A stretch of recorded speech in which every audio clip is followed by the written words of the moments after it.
Well, welcome everyone who's in person and online. My name is Claire Finnerty. I'm with the Food Future Western New York initiative, and we work across the 9 counties from Rochester to Buffalo. And we're working on building a more resilient and sustainable and equitable food system. We've got lots of different partnerships and working groups going, and the finance working group is working on investment crowdfunding as one of our tools for the region. And today we have Michael Shuman here, who will, he's an economist, and he'll be talking about investment crowdfunding. We also have Common Owner, who has a platform for investment crowdfunding. And want to thank the CCE, and as well as the Chamber and the IDA as well, who brought this event together. And I'll turn it over to you. Great. And I'm gonna stand here and talk and see if anyone online has trouble hearing me. Let us know and we can make adjustments. I think we've got this big microphone on the table that looks promising.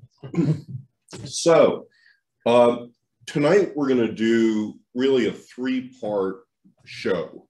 So first, I am going to talk about crowdfunding, big picture, and what we're doing in Western New York to try to facilitate this. Then Rich is going to talk about a sort of deep dive in the one platform, the one crowdfunding platform that actually lives in Western New York.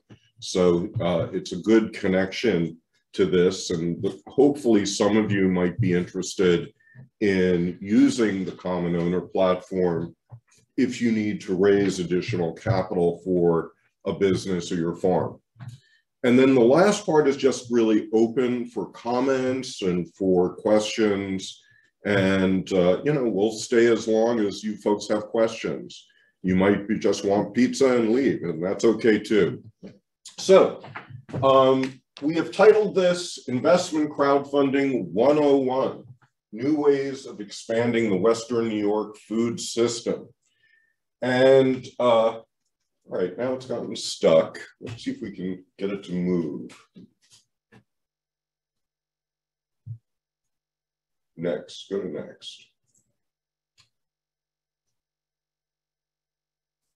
Yeah, so this is a study that was done in Seattle in 2017.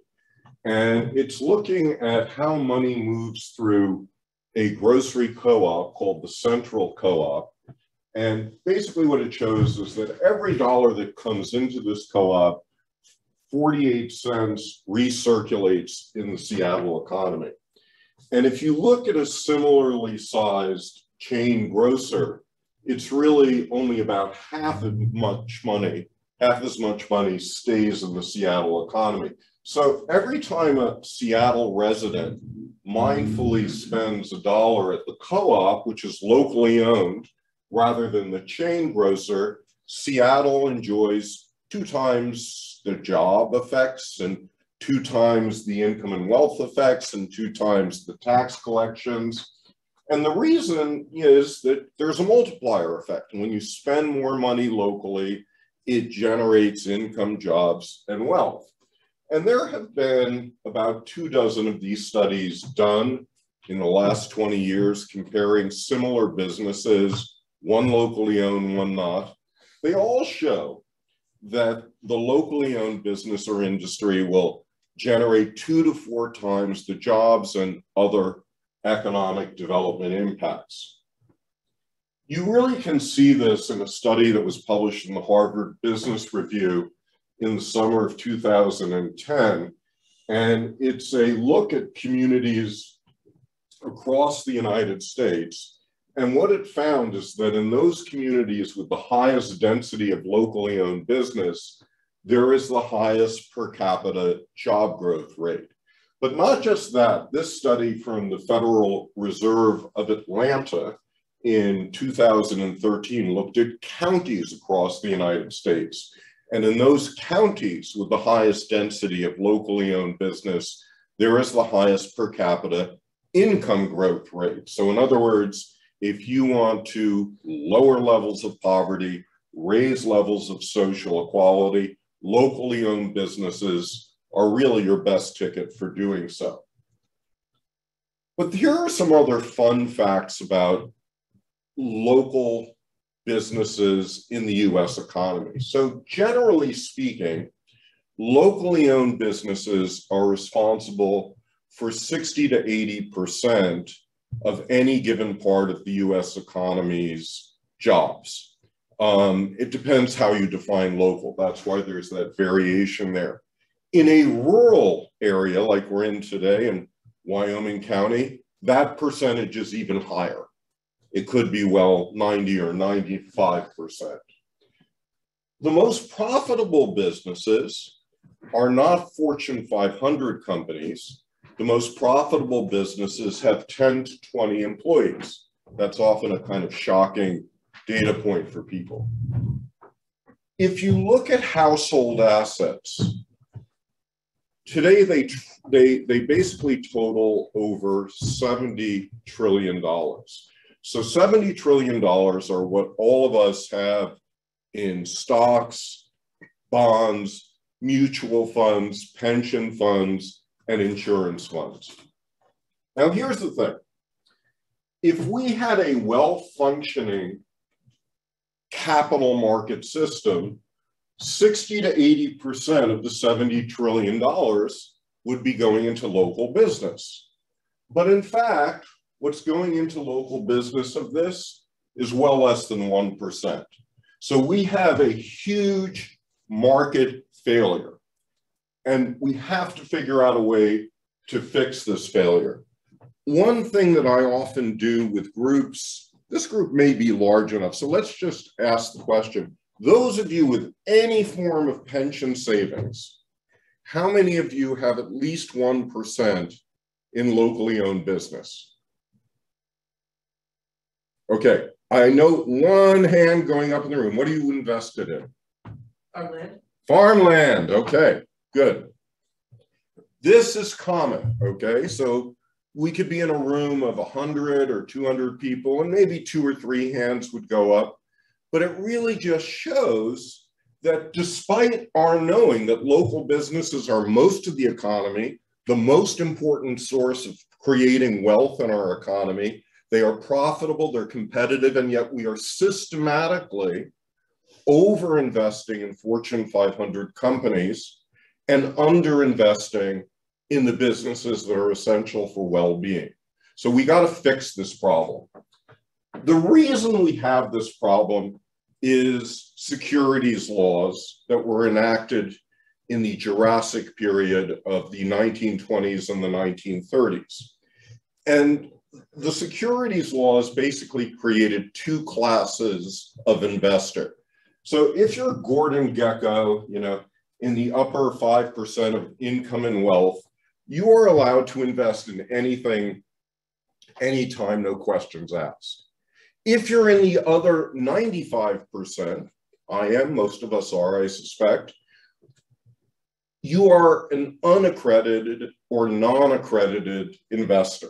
And you cannot, historically, you could not put a penny into a locally owned business unless that business had done $15,000, $25,000, $50,000 of legal disclosure work. And that burden of doing the legal work was just too much for the vast, vast majority of local businesses ever to do. And so there was nothing for us to put our money into except Wall Street publicly traded firms.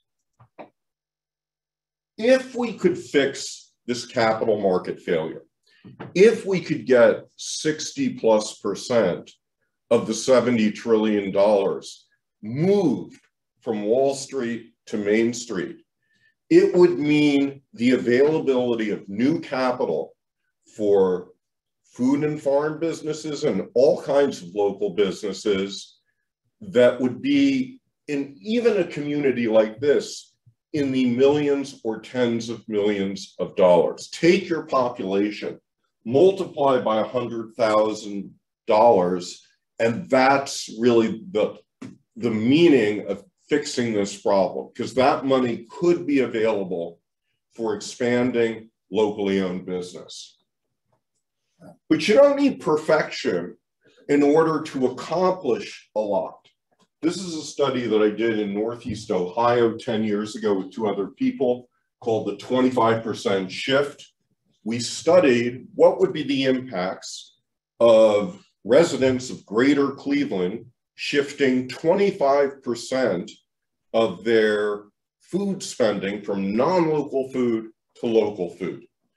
And because this shift would create a multiplier effect, the impact would be 27,000 new jobs, paying $868 million and generating $126 million in new state, county, and local taxes.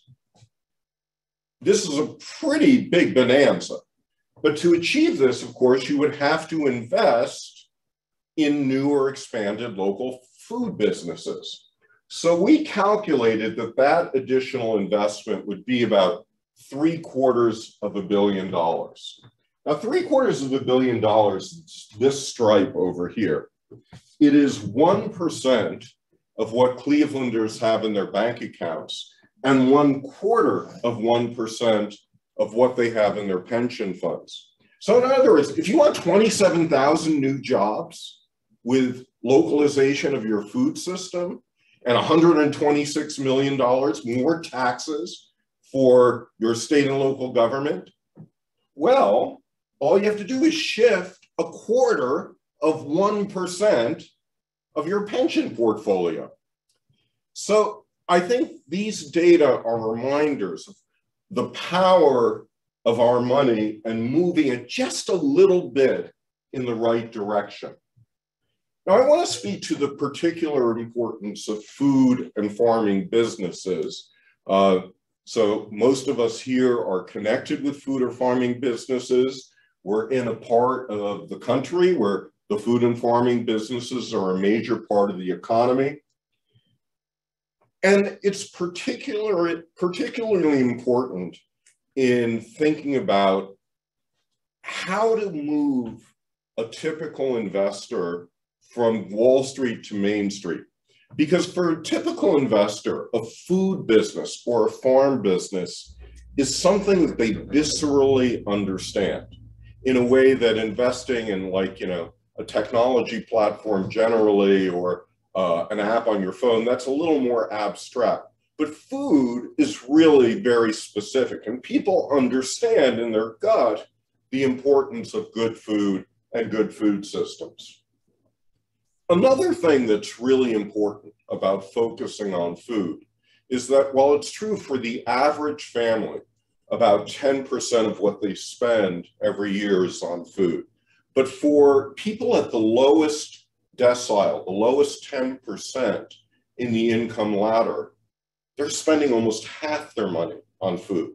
So getting food right is critical to alleviating poverty in the region. And another point too is, of course, is that food is connected to the health of the rural economy. And you in Western New York live in a kind of crazy quilt of rural and urban areas. Sometimes there's a lot of tension between these areas economically and politically. And I think that, food projects, especially regional food projects that tie farmers in the rural areas with consumers in the urban areas, could be a way of really patching together and building a good regional consciousness and a stronger regional economy. So it's with these ideas in mind that the Western New York Foundation and several other foundations hired a consulting team called Scale, and I'm one of 4 members of this. And for the last 17 months, we have been working on a set of recommendations on how to strengthen the local food system here. And this is the website. It's worth checking out, foodfuturewnyc.org. And here you'll find blogs and lots of resources. And one of the areas of resources that Claire and I are building out are, first, just what are mainstream capital resources available for food and farming businesses. So we're building out lists of banks, credit unions, revolving loan funds, investment funds, angel networks, and venture capital funds, and so forth. We're also building out lists of support mechanisms for entrepreneurs. So mentors, co-working spaces, incubators, accelerators, and so forth.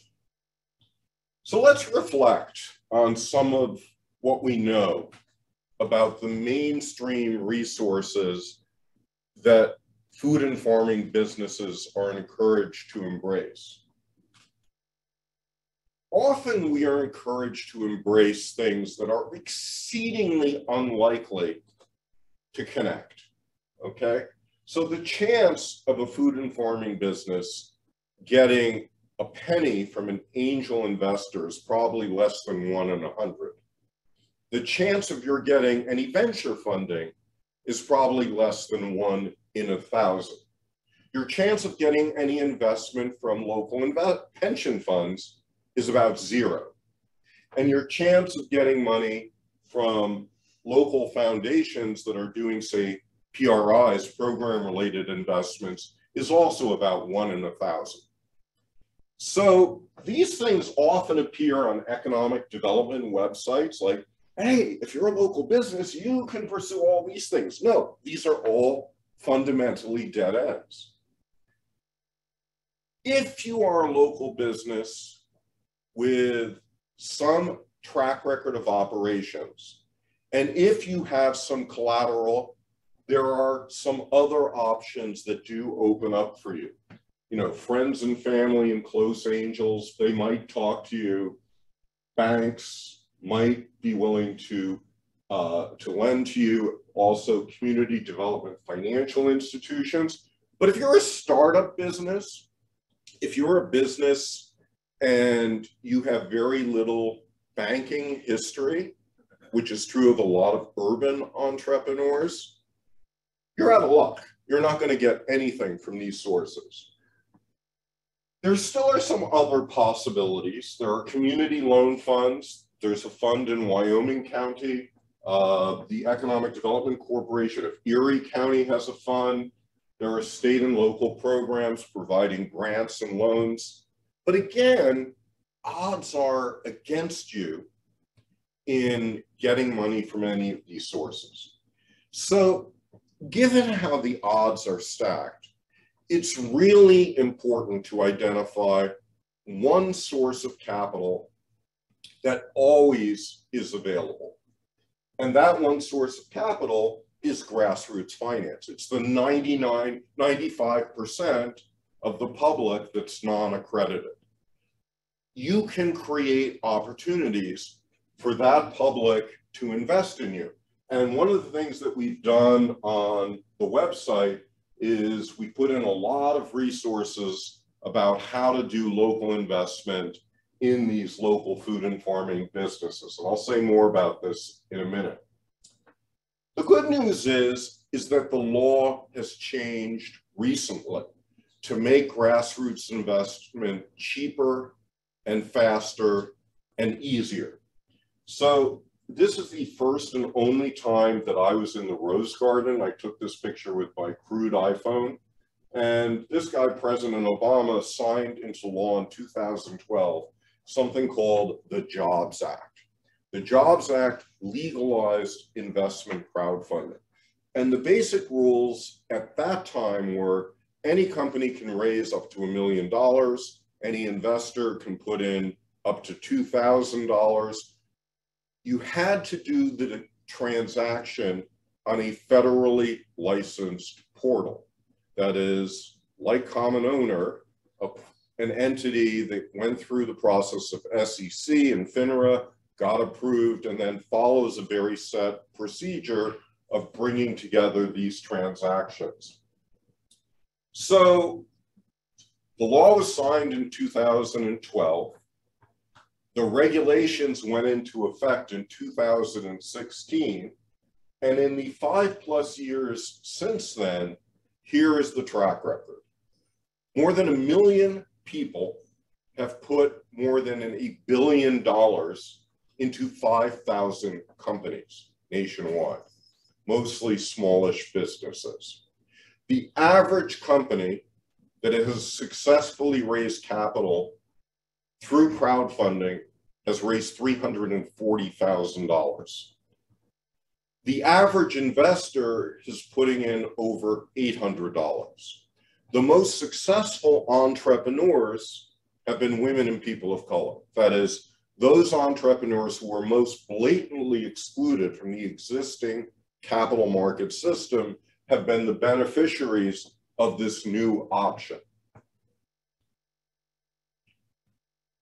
Now, I've been talking up to this point about investment crowdfunding, but when you hear the word crowdfunding, people sometimes mean different things. And I want to just clarify the different flavors of crowdfunding out there.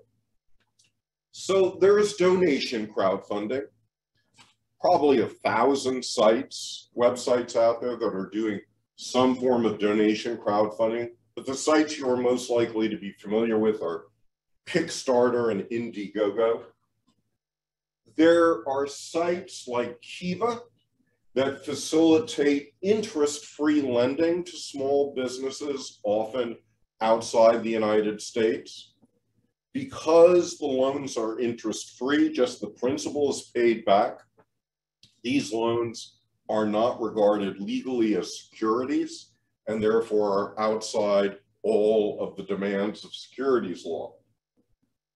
There are pre-purchasing arrangements, which in most instances also are not securities. So let me explain what a pre-purchasing arrangement is. When COVID first hit, I decided, you know what, I really need to help at least one local business that I loved to prevent them or stave off their going bankrupt. So my favorite business when I was living in Maryland was Busboys and Poets. It was a combination restaurant, bar, event center, bookstore. It was a wonderful eclectic mix of things. And my wife and I wrote a check of $1,000 to the proprietor, Andy Shalal, and said, look, give us $1,000 of gift cards. We'll use this in the next couple of years. Meantime, this will really be helpful in your cash flow. He was so pleased that he gave us not $1,000, but $1,200 of gift cards. So we got a 20% rate of return on our investment that we're still kind of working our way through, by the way. But the point is that if you do a pre-purchase of goods or services with a business, it's giving them extra money up front that they can use for a wide range of purposes. So it's almost like having investment capital.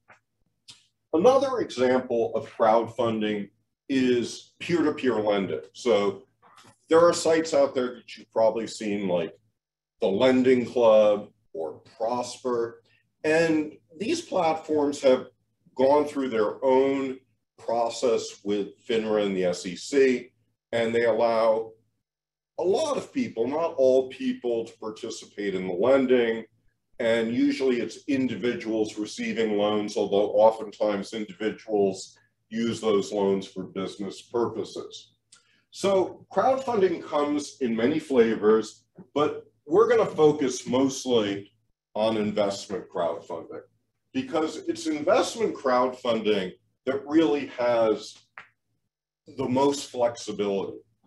And you can do almost any kind of investment imaginable with investment crowdfunding. It can be debt, equity, a convertible note, a royalty, which is some percentage on profit or net revenue. It could be an option on future equity.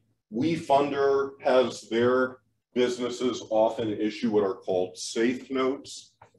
So this is really nice for a business because it gives you many different ways of thinking about raising capital. This is another page on our website. And currently we have 3 businesses listed. We have Under bulk pre-purchasing deals, the Massachusetts Avenue Project and Westside Tilth. And under investment crowdfunding, we have a company in Buffalo called Cubed Root. If you click on this, you will be taken to the platform where you can learn more about this transaction, and if you like it, actually do investment. So let's reflect on this for a second. These are all of the crowdfunding deals in Western New York that we are aware of right now. Western New York, the way we've defined it, has more than 1 million people in it.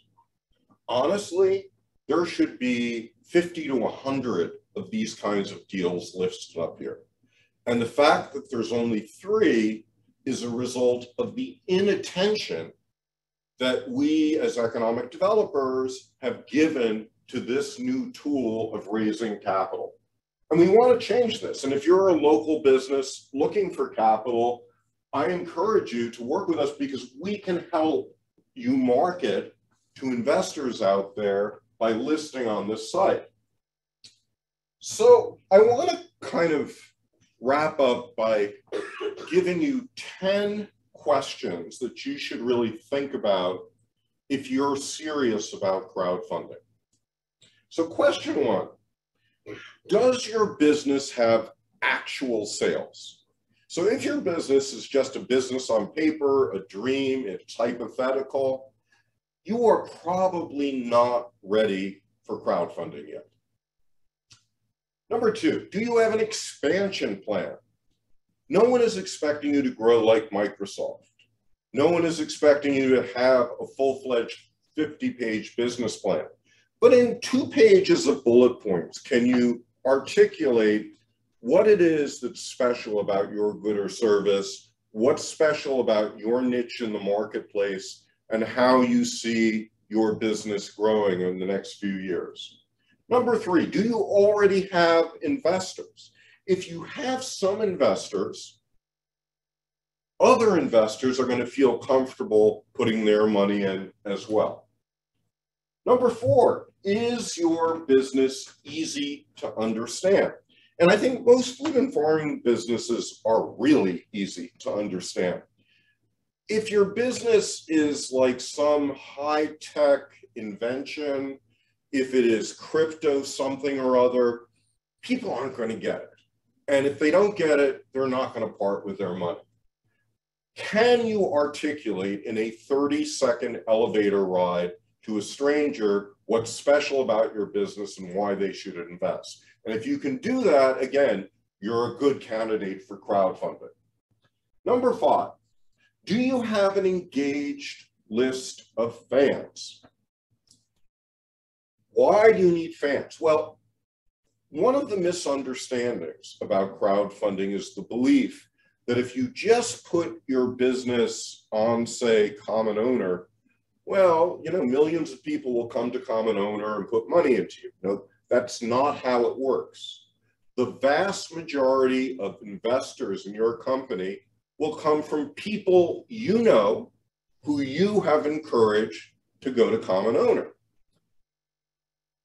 They could be fans, they could be friends and family, they could be customers. Hopefully, when you go into crowdfunding, you have a list of maybe 1,000 or several thousand people.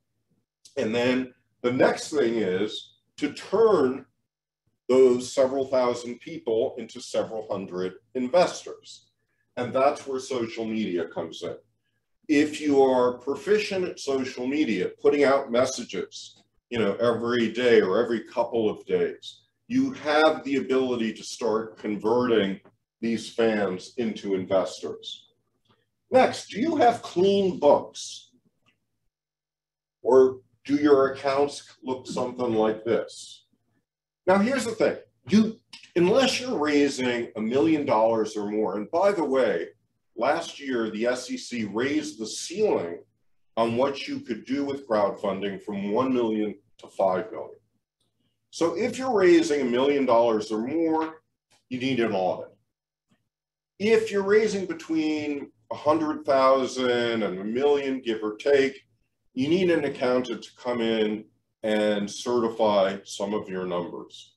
If you're raising under 100,000, you only need to like present clean books and have your board sign off on them.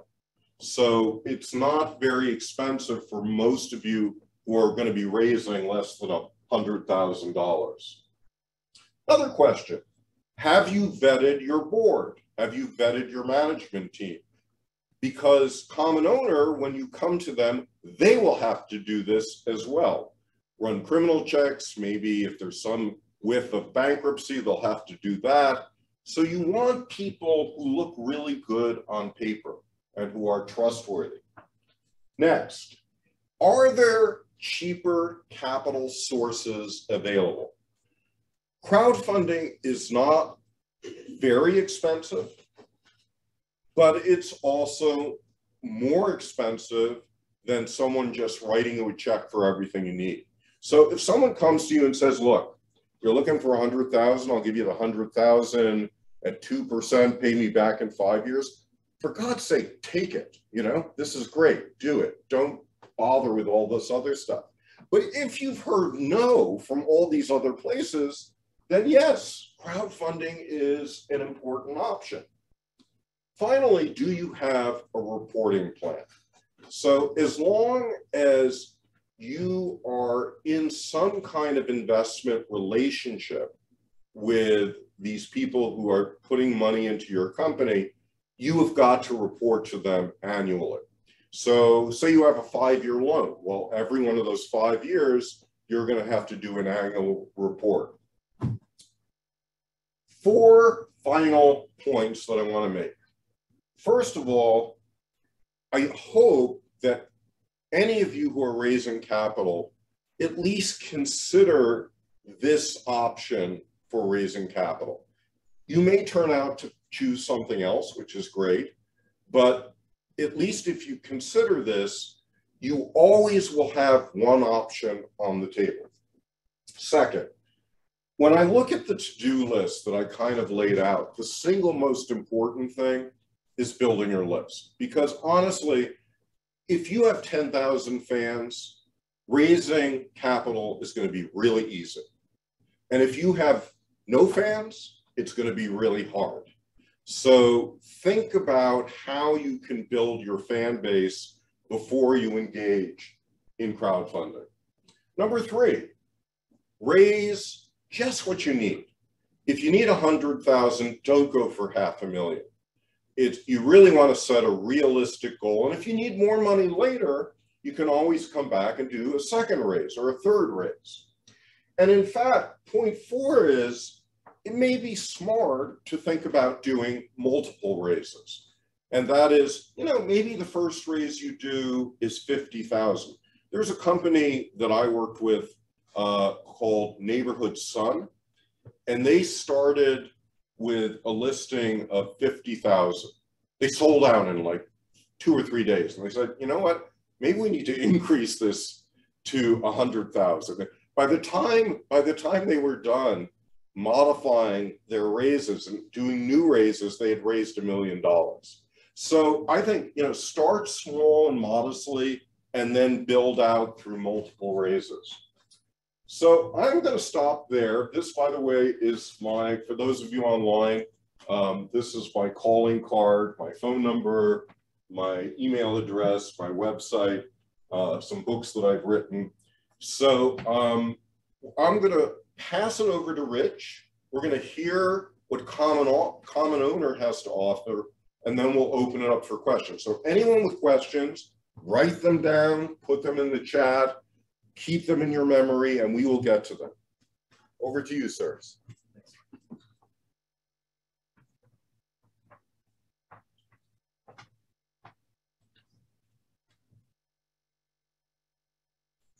Thank you, Claire. Hi, everyone. My name is Richard Rogers. I am the president and general counsel for Common Owner. I'm also an attorney and a consultant in private practice. Common Owner is an investment crowdfunding funding portal, is what they're called. And we're registered with the SEC and FINRA and to act as an intermediary in regulation crowdfunding offerings. And the offerings that we focus on are really kind of community development projects, right?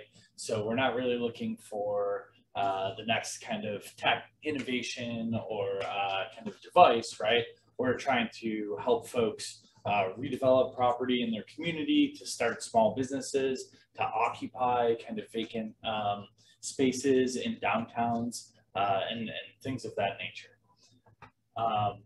And so on that note, you know, I want to reinforce some of what Michael said about market failures, right? If you go kind of across upstate New York, both in urban areas and in rural areas, you see a lot of vacant, underutilized, abandoned buildings.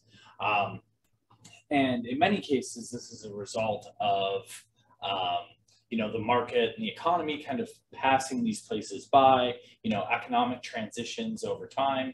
And, you know, that's largely unavoidable, but, you know, what isn't is how long it's taken to kind of reuse and restore and rehabilitate a lot of these buildings, right? And largely that is an access to capital problem, right? Folks have had a hard time sourcing the capital in order to, you know, take on some of these projects. And, you know, as Michael mentioned, this is in part due to federal and state securities laws, right? And so when we look at how small businesses put together, you know, capital right now, if you look at SEC data, the way that most small businesses do it is borrowing against personal assets, right? So many small businesses are started by someone taking out a second mortgage against their house, refinancing their house, tapping into that equity, perhaps opening a new credit card and using that in order to kind of get seed funding for their business. However, that's not an option for a large majority of people, right? If you don't own a house that's appreciated for 10 years and kind of built some equity, then you can't do that, right? And so, you know, that's not an option, but that is largely how it works right now. An alternative is to put out kind of a traditional offering. And so there are exemptions under both the New York State and federal securities laws to issue offerings, right? Typically, however, these offerings need to go through to either kind of close, personally known people, right? So friends and family, you might hear about a friends and family round, and they're typically limited to accredited or sophisticated investors, right? And so largely you see this where, you know, you might go to your legal counsel, they might put together a private placement memorandum, put together some other organizational and legal documents, and then you can take that packet, you can kind of give it out to people who are wealthy enough to invest, right? However, largely, you know, that's happening at the country club and at, you know, other kind of private clubs where these folks like to hang out and congregate. And so again, you have an access issue there, right? Folks aren't necessarily members of these clubs. They don't necessarily have a wealthy relative who would be able to invest under those circumstances. So again, you know, we kind of have this capital formation, access to capital failure for most people, you know, in the traditional sense. And, you know, both of these options are relatively expensive, right? So putting together the private placement memorandum and all those kind of documents and then kind of marketing them, you know, can be very expensive. And, you know, opening a credit card or taking on a construction loan or, you know, even an SBA loan, you know, there's a lot that goes into that, right? So things like, you know, in the real estate context, an appraisal, title insurance, surveys, you know, all sorts of documentation that you need that has a cost to it. So, you know, this is the situation right now that works out just fine for a lot of people to start businesses, but certainly doesn't work for everyone. Can we give it another try? Oh, is it not sharing? Yeah. Gotcha.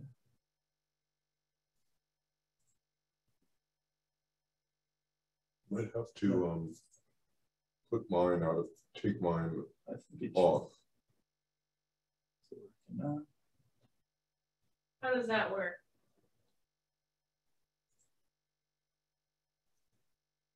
Okay. Oh, now my clicker's not working. So, cool. Perfect. All right. So, what does investment crowdfunding bring, right? How does this change this capital formation issue, right? Michael mentioned some of this stuff, but I think first of all is access to kind of more socially minded investors, right? You're dramatically expanding the investor pool who's allowed to invest in these things, right? So, it's not only your close friends and family, right? You can now invite strangers on the internet. It's not only kind of accredited investors, high net worth institutional investor type of folks. It could be anyone. It could be your neighbors. It could be people from halfway around the country that maybe grew up in your hometown and want to invest in it. Things of that nature, right? So you have a much larger pool of potential investors who might have a variety of different motivations, kind of beyond the bottom line. They may not have need to get a 20% return on their capital. They might be okay with, investing in your business because they like what you're doing, right? And, maybe that's for environmental reasons or, any number of reasons. And so I think that's, one of the key kind of benefits here. But I think maybe the biggest thing is how flexible the process is. And so, Michael talked about this a little bit. If you go down to your community bank, right, they might have one or two small business loan products, right? And, here's the interest rate, here's the loan fee, here's the prepayment penalty, here's the yield maintenance penalty. It's going to be 10 years long, right? And those terms are relatively largely non-negotiable, right? They might be a little better, a little worse, depending on your financial situation. But, crowdfunding, you can really craft, a financial offering, right? A securities offering that meets the needs of your business, right? You might have some grant funding coming in down the road, and you just need some gap financing to get your project done to get there, right? You may, want to bring in folks on the equity side. You have a loan lined up, but you need a little more cash on hand or collateral on hand in order to close that loan. Right. And you can bring folks in and maybe give them an annual return and then you take more of the long-term upside or vice versa. Right. I think so. You can really kind of craft an offering that really works for your business needs. And then lastly, right, it really provides a compliant and legal way for folks to be able to invest in themselves, in their community, right, bring in kind of the local investment and kind of create this type of economic development that has these kind of outsized returns for the community in the way that Michael mentioned.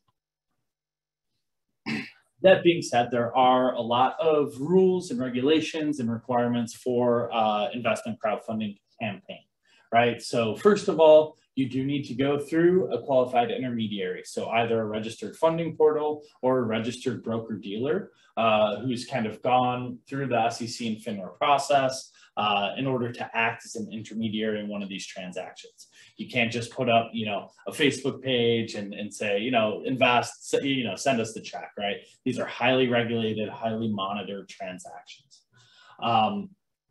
You do have certain financial reporting requirements. So, if you're trying to raise over $1 million, you need to have audited financials for the past 2 years. You may need reviewed financials if it's something less than that, potentially certified if it's a smaller amount.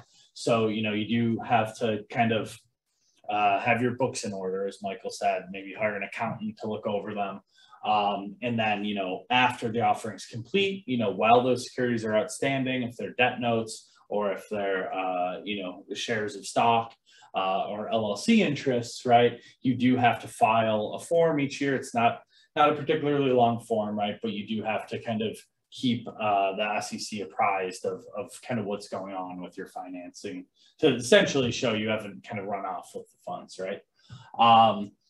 Investor communications, right? So there are kind of very specific rules about how you communicate and promote these offerings, right? So you can post on social media, you can send out email blasts, but you kind of have to,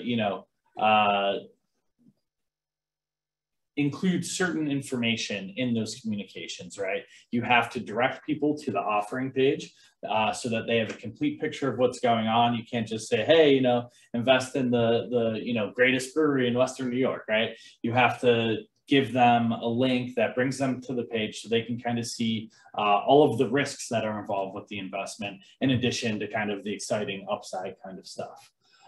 You know, you also can't make, you know, kind of unwarranted claims about how great the company is and stuff like that.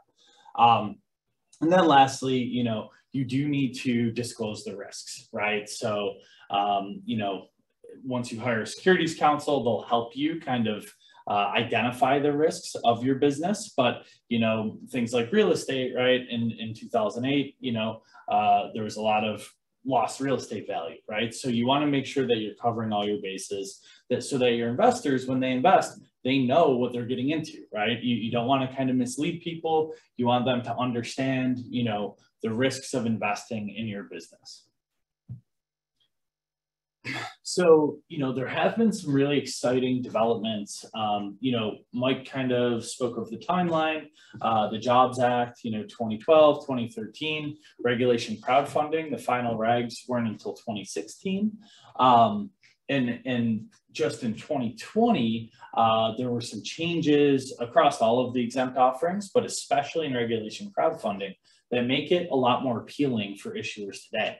And if you look at the data as far as growth, there's been a ton of growth in the last 2 years, partially because of this, right? So the first thing is testing the waters. Before you do one of these campaigns, you're not really supposed to talk about it, right? Because you're giving folks maybe a bit of an incomplete picture, right? So this allows you to kind of put some of those materials out there. Here's what I'm thinking, right? I want to expand my business, and in order to do so, I'm going to issue debt notes. But rather than going to the bank, you know, folks from the community can invest, and I'll pay them 8%, right? 8% interest on those notes. Now, 8% might be too high, right? Folks might be willing to do it for 5%. And kind of the other way around, right? You might think everyone wants in for 8%, but you really have to pay 10. This testing the waters allows you to put up an offering page, right, where you can invite folks to solicit feedback. You know, if we were to go live with this, would you be interested, right? And then, you know, you can kind of get a sense, all right, if you're not getting much good feedback, maybe you need to sweeten the pot a little, give up, you know, a little more of a return to those folks. Another thing is the increase of the offering limit, right? So, you know, this isn't a big deal for a lot of small businesses, but, you know, regulation crowdfunding, I think, was having a perception problem a little bit with this limit of around $1 million. You can now raise up to $5 million per year. You know, this is not kind of a per issuer limit. If you have folks who own multiple companies, right, it kind of drills up to that person, right? And each person's kind of limited to $5 million per year, but that's still a lot of money to be able to raise versus what it was before. Another thing is special purpose vehicles, right? So this is more important, I think, for kind of high growth startup companies, right? You know, where they might want to do a round of venture capital in the future. And a lot of venture capital firms, angel investors, don't want to see 1,000 people involved in the ownership of the company, right? So what this does is this allows you to have a separate LLC or corporation that owns shares in the underlying company, where all the crowdfunding investors are housed, essentially, right? So it's just one entry on your cap table when you go out for future rounds of funding. But this is also important for a lot of real estate projects, right? So if you're going to do real estate financing that includes tax credits or opportunity zone benefits, you know, this concept of a special purpose vehicle, a crowdfunding vehicle, can be really helpful for structuring those types of real estate development projects. And then lastly, you know, there's no limit for accredited investors in Reg CF offerings anymore. And so initially, accredited investors were kind of under the same investment limitations as everyone else, you know, 10% of your net worth or income. I think it was 170,000 was the max that accredited investors can invest in any individual raise. But in other types of exempt offerings, they were unlimited. So this created some really strange situations where businesses would do one regulation crowdfunding campaign and do another regulation D exempt offering, because accredited investors at the end of the day are still the biggest investors in these deals, right? They're still doing 70% of the investments, right? Because they have a lot of disposable income to invest in things. And so now, there's no limit. This has kind of streamlined the process and made Reg CF offerings a lot more attractive to people.